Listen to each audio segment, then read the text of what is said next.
కవితక్కకు ఇయాల సుత బెయిల్ ఇయ్యాలే ఢిల్లీ హైకోర్టు. బయటికి పోతే సాక్షులను బెదిరిస్తుంది, కేసును కింద మీద వేస్తుందని వాదిస్తే వాజివే అనిపించిందట. ఈగేముంది, సిబిఐ ఈడీ 2 కేసుల్లో బెయిల్ దొరకలే. ఢిల్లీ మందుదంద కేసులో అక్క అరెస్ట్ అయి 100 రోజులు దాటింది.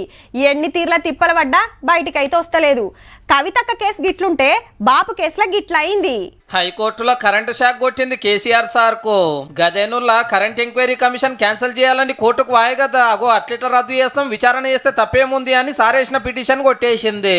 అంటే మాజీ ముఖ్యమంత్రి సార్ విచారణకు రావాల్సిందే, అడిగిన వివరాలు చెప్పాల్సిందే. ఇంతకు లొల్లి ఏందంటే తెలంగాణ రాగానే మాత్రం ఛత్తీస్గఢ్ రాష్ట్రంకి వెళ్లి కరెంటు కొనుక్కొచ్చిండ్రు. రూల్స్ తప్పి ఎక్కువ రేటు పెట్టినందుకు 6,000 కోట్ల లాస్ వచ్చింది. ఇది ఇట్లా నడుస్తుండగానే కట్టవలసిన జాగాలు కాకుండా యాదాద్రి పోలవరం కడితే మునిగిపోయే తావులో భద్రాద్రి పవర్ ప్లాంట్ సురువు చేసిండ్రు. అంతా గోల్మాల్ జరిగిందని ఫస్ట్ సందే లొల్లి అయితే మొన్న అసెంబ్లీలో రచ్చయింది. 81,000 కోట్ల అప్పు చేసి పెట్టిరాని. మేము అంతా కరెక్ట్ చేసినాం, కావాలంటే ఎంక్వైరీ చేయించుకోండి అని జగదీష్ రెడ్డి సార్ అయితే సవాలే చేసిండు సర్కార్ కు. సరే అని జస్టిస్ నరసింహారెడ్డి సార్ తోటి కమిషన్ వేస్తే పాత కరెంటు మంత్రి, కరెంట్ ఆఫీసర్లు అందరు వచ్చి వివరాలు చెప్పిండ్రు. కానీ కేసీఆర్ సార్ ను పిలిస్తే నేను చేసిందే కరెక్ట్, నేను రాను, నువ్వే దిగిపో అని ఉత్తరం పంపి సీదా కోర్టుకు తేడా ఉత్తకతే అయ్యింది. అంత రూల్స్ ప్రకారమే పద్ధతి మీదకెళ్ళి నడిస్తే కమిషన్ కాడికి వచ్చి ఉన్నది ఉన్నట్టు జరిగినట్టు చెప్తే మాయే.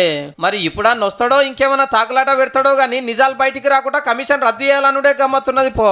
ఇప్పటికైనా కేసీఆర్ గారు జస్టిస్ నరసింహారెడ్డి గారి కమిషన్ ముందు హాజరు కావాలి. ఒకవేళ తప్పులు బయటపడితే దానికి అనుగుణంగా శిక్షను అనుభవించాలి.